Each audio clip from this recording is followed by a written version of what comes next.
నమస్తే. ఇన్నాళ్ళు నన్ను సపోర్ట్ చేస్తూ, ఎంకరేజ్ చేస్తూ మీ ప్రేమని నాకు అందిస్తున్న ప్రతి ఒక్కరికి కృతజ్ఞతలు.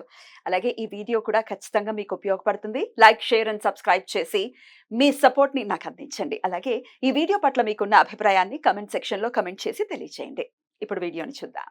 నమస్తే. Welcome to our channel. నేను పద్మిని. ప్రస్తుతం మనతో పాటు ప్రముఖ ఆధ్యాత్మికవేత్త, జ్యోతిష పండితులు, అమ్మవారి సేవకులు, దత్త, గణపతి ఉపాసకులు మురళీధర శర్మ గారు మనతో పాటు ఉన్నారు. మాట్లాడదాం. సార్ నమస్తే అండి. మహాదేవ శ్రీమాత్రే నమః. బోర్డు మీద మీరు ఆల్రెడీ రాశారు శని వక్రగతి, అదే వక్ర దృష్టి అంటే మారట్లేదు, రాశి మారట్లేదు కదా. లేదు. అదే ఆ కన్ఫర్మేషన్ కోసం, ఎందుకంటే అన్ని ఛానల్లో కూడా శని భగవానుడు వక్రం వస్తున్నాడు, వక్రం అంటే వక్రం అయితే ఏంది, మొత్తం రాశి వక్ర మారట్లేదు. దృష్ట్యా లేదా వక్రము కంప్లీట్ గా ఆ యొక్క గ్రహము రావడం జరుగుతున్నదా అనేటువంటి విషయాన్ని కూడా తప్పకుండా అంటే 139 రోజులు వక్రగతిలోనే ఉంటారా? అవునమ్మా. రైట్. సో మరి ఎలా ఉండబోతోంది ద్వాదశ రాశుల వాళ్ళకి అనేది ఖచ్చితంగా తెలుసుకోవాలని అనుకుంటున్నాం. అట్లాగే ఎట్లాంటి పరిహారాలు చేసుకోవాలి ఒకవేళ ఇబ్బందికరమైనటువంటి పరిస్థితులు ఉంటే, ఇత్యాది విషయాలన్నీ కూడా ఇప్పుడు ఒక్కసారి మీ ద్వారా. ఈ యొక్క శని వక్ర దృష్టి అనేటువంటిది ఏమిటి అంటే, ఉమ్, మనమే ఇప్పుడు కరెక్ట్ గా ఎట్లయితే కూర్చొని ఉన్నామో మన స్థానం నుండి ఎన్ని వైపులా మనం చూడగలుగుతాం. ఉమ్, పైకి కావచ్చు, ఇటు పక్కల చూడగలుగుతాం. కంప్లీట్ బ్యాక్ అంటే కొంత టర్న్ 3 గంట అట్లా చూడొచ్చు మనం. ఉన్నారా? ఆ, అలా కాస్త టర్న్ అయి ఈ యొక్క కుంభంలో ఉన్నటువంటి శనేశ్వరుడు ఈ యొక్క మకరం వైపుగా కూడా చూపు అనేటువంటిది మళ్ళింది. అంతే, ఇక్కడ మకరం వైపుగా దృష్టి రావడం జరిగింది. మరి దాని వలన ఇప్పుడు ఉదాహరణకు మనము ఒక ఏదో ఎక్కడికో అంటే బయట దేశాలకు వెళ్ళేటువంటి సందర్భంలో, లేదా ఒక ఎగ్జామ్ రాసేటువంటి సందర్భంలో అయినా ఒక హాఫ్ అన్ అవర్ కంటే మనం ముందే ఉండాలి అని చెప్పి, ఆ యొక్క ఫ్లైట్ టైం కన్నా మనము ఈ యొక్క ఎగ్జామ్ రాసే టైం కన్నా కూడా ఒక హాఫ్ అన్ అవర్ ముందు, బోర్డింగ్ టైం ఒక 1 అవర్ ముందైనా అక్కడికి ఉండాలి అని చెప్పి మనం ఎంత స్పీడ్గా వెళ్తున్నాము. అవును. ఖచ్చితంగా వెళ్తారు అందరూ కూడా. అక్కడికి వెళ్ళిన తర్వాత అమ్మయ్య ఇంకొక 40 నిమిషాలు, హాఫ్ అన్ అవర్ సమయం ఉంది, ఓకే అనుకునే సందర్భంలో హాల్ టికెట్ మర్చిపోయాం, లేదా ఇక్కడ ఫ్లైట్ టికెట్ మర్చిపోయాం. ఎంత స్పీడ్గా వచ్చి ఎంత స్పీడ్గా వెళ్ళాలి, అసలు సమయం సరిపోదు కూడా. సరిపోదు అనేది కాదు, కానీ చాలా స్పీడ్గా వచ్చి వెళ్ళాలి. అవును. ఉదాహరణకు అయ్యో అవును. ఓ 5 నిజం. నిమిషాలు అటో ఇటో అవును. మేబీ ఫ్లైట్ దొరకవచ్చును, దొరకక. లేదా ఇక్కడ ఎగ్జామ్ రాసే సందర్భం ఉండవచ్చును, ఏదైనా కావచ్చును, ఇన్విజిలేటర్ వారు రమ్మనవచ్చును, ఏదైనా కావచ్చును. ఎట్ ద సేమ్ టైం అదే విధంగా శని భగవానుడు ఇప్పుడు వస్తున్నాడు, మకరం వైపుకు దృష్టి మళ్ళింది. మరి దీని వలన ఎవరికి ఎట్లా ఉండబోతుంది అనేటువంటి విషయాన్ని చూసేదానికన్నా ముందు మీరు ఒక్క పాయింట్ గుర్తుంచుకోండి. మీ జాతకములో శని భగవానుడు వక్రం ఉంటే, లేదా ఎట్ ద సేమ్ ప్లేస్లో కుంభరాశిలోనే శని భగవానుడు ఉన్నా, మకర రాశిలో శనేశ్వరుడు ఉన్నా, మీ జాతకములో ఎట్ ద సేమ్ టైం మీకు ఆ దశ నడుస్తూ ఉన్నా, విన్నరా, ఈ విషయాన్ని గమనించుకోండి. మీ జాతకంలో శనేశ్వరుడు ఎక్కడున్నాడు, నీచబడ్డాడా, ఉచ్చబొందున్నాడా, ఇలాంటివి అయితే తెలుసుకొని మీరు ముందుకు వెళ్ళండి. విన్నరా? మరి ఇక ద్వాదశ రాశుల వాళ్ళకి కూడా ఎలా ఉండబోతోంది ఇప్పుడు చూద్దాం. కర్కాటక, సింహ, కన్యా రాశి వాళ్ళకి ఎలా ఉండబోతుందండి శని వక్ర దృష్టి వల్ల? తప్పకుండా కర్కాటక రాశి వారు 2022 నుండి కూడా ఆగస్టు నుండి ఇబ్బందులు పడుతూ ఉన్నారు. 2022 ఆగస్టు నుండి స్థాన చలనాలు కానీ, ప్రదేశ మార్పులు కానీ, అనుకున్నటువంటి విధంగా డబ్బులు గిట్టుబాటు కాని పరిస్థితులు కానీ ఉన్నవి. గత 2-3 నెలల నుండి యొక్క గురువు గారు వీరికి 11వ స్థానానికి రావడం చేత కొంత లాభసాటిగానే ఉండేటువంటి పరిస్థితి అయితే ఉంది. అయినప్పటికీ కూడా వీరికి ఉండేటువంటి కామన్ బాధ ఏమిటి అంటే వివాహం. నాకు ఇంకా వివాహం కావడం లేదు అని అనుకునేటువంటి వారికి 30+ ఉండేటువంటి వారు కానీ, 28+ ఉండేటువంటి వారు కానీ, వివాహం కావాలి అని అనుకునేటువంటి వారు ఖచ్చితంగా ఇది మీకు సరైనటువంటి సమయంగా భావన చేసుకోండి. శని యొక్క వక్ర దృష్టి మీకు 7వ దృష్టి మీద పడడం జరుగుతున్నది కనుక తండ్రి లేని సంబంధాలు కానీ, మీ ఇంటి నుండి లెఫ్ట్ సైడ్ నుండి సంబంధాలు కానీ రావడానికి ఎక్కువ కూడా ఛాన్సెస్ ఉంటవి. పశ్చిమం వైపుగా లేదా సౌత్ డైరెక్షన్ నుంచి వచ్చే ఛాన్సెస్ ఉన్నవి.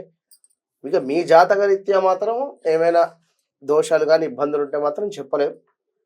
మనం చెప్పినటువంటి దానికి కాస్త ఇబ్బందికరమైనటువంటి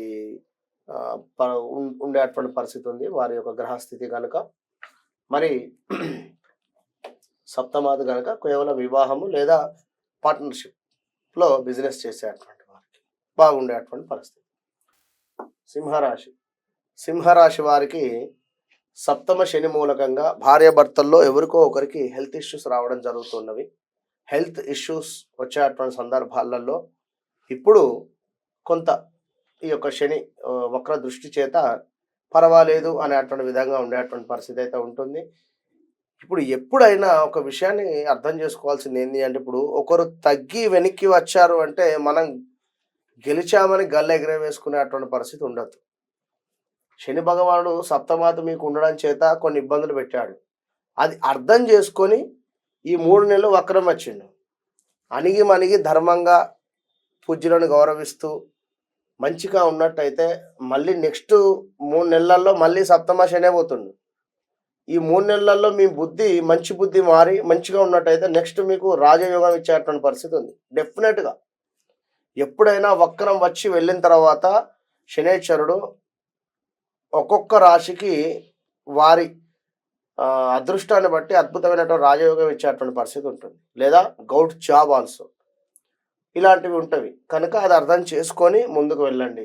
సింహరాశి వారికి శత్రు నాశనం అయితే ఉంది. శత్రువుల నుండి అంటే మైనస్ వాతావరణంగా అయితే ఉంటుంది మీరు పనిచేసే చోట కానీ లేదా ఇంకెక్కడైనా కూడా. ఓకే, ఇక కన్యారాశి వారిని చూసుకున్నట్టయితే కన్యారాశి వారికి 5వ స్థానంలో దృష్టి అనేటువంటిది పడడం జరుగుతున్నది. ఇక్కడ వాస్తవానికి 6వ స్థానంలో ఉండేటువంటి శని మూలకంగా గత కొన్ని రోజుల నుండి కూడా మీకు పోటీ పరీక్షలు కానీ మరొకటి అయినా కూడా అద్భుతంగా ముందుకైతే వెళ్ళినటువంటి సందర్భం ఉంది. ఇప్పుడు ఏంది, కన్యారాశికి సంబంధించి విదేశీ ప్రయాణాలు ఏమైనా వెళ్ళాలి అనుకునేటువంటి వారికి ఇది సరైనటువంటి సమయము. విదేశీ ప్రయాణాలు కొంచెము ఆలస్యం అయ్యేటువంటి పరిస్థితి అయితే ఉంటుంది, ఎందుకంటే శని మూలకంగా. కానీ విదేశీ యానం అయితే ఉంది. సంతానం కోసం ఎవరైతే ఎదురు చూస్తూ ఉన్నారో తప్పకుండా సంతానం జరిగేటువంటి ఛాన్స్ ఉంది. ఇక గవర్నమెంట్ జాబ్ రిలేటెడ్ ఎవరైనా ఎదురు చూస్తున్నా కూడా వారికి కూడా తప్పకుండా గవర్నమెంట్ యోగం అయితే ఉంది. ఇక మీ జాతకంలో ఏమైనా గ్రహాలు తేడాగా ఉంటే మాత్రం చెప్పలేం, ఎందుకంటే ప్రిడిక్షన్ రివర్స్ అయ్యేటువంటి పరిస్థితి ఉంటుంది. కనుక అది కూడా పరీక్షించుకోవాలి. ఖచ్చితంగా మీ జాతకం బాగుంది, ఇక్కడ చాలా బాగుంది సంతాన యోగం అనుకున్నప్పుడు మీ జాతకం ఖచ్చితంగా చెక్ చేసుకోవాలి. ఇక ఈ యొక్క 3 రాశుల వారు కూడా ఖచ్చితంగా కూడా ఆవ నూనెతో దీపారాధన మస్ట్, లేదా శనికి సంబంధించింది ఏమైనా నల్ల నువ్వులు దానం కావచ్చు ఇచ్చుకునేటువంటి ప్రయత్నం చేస్తూ ఉండాలి. ఒక్కటే సముద్రము ఇది, ఇందులో నుండి ప్రతిదీ కొత్తనే. ఏ విషయం తెలుసుకోవాలన్నా కూడా ఆస్ట్రాలజీ కావచ్చును, ఈ యొక్క ప్రిడిక్షన్ కావచ్చును, ఒకరికి ఒకరు చెప్పింది నచ్చదు కావచ్చును, మరొకరికి కరెక్ట్గా ఉంది అనేటువంటి విధంగానే ఉండేటువంటి పరిస్థితి ఉంటుంది. కనుక మీ జాతక పరిశోధన మస్ట్ జరిగింది, జరుగుతుంది, జరగబోయేది ఖచ్చితంగా కూడా మనం చెప్పేటువంటి పరిస్థితి ఉంది. కనుక దాన్ని బట్టి ఈ యొక్క శని వక్రం మీ జాతకంలో వక్రం ఉంటే కూడా చెప్పలేము, ఇబ్బంది అయితే ఉంటుంది. సో ఖచ్చితంగా రావి చెట్టు దగ్గర శనికి దీపారాధన చేయమని చెప్తున్నారు కాబట్టి ఆవ నూనెతో ఖచ్చితంగా శనివారం చేసుకోవచ్చా అండి? శనివారం ఏ సమయంలో చేయమంటారు? ప్రదోష కాలంలో లేదా 6-10 లోపు ఉదయం. రైట్ అండి, చాలా చక్కగా వివరించారు. ఇక నెక్స్ట్ ఎపిసోడ్స్ లో తుల, వృశ్చిక, ధనుసు రాశి వాళ్ళకి ఎలా ఉందో ఈ శని వక్ర దృష్టి చేత అనేది తెలుసుకుందాం. థ్యాంక్ యూ అండి, నమస్తే.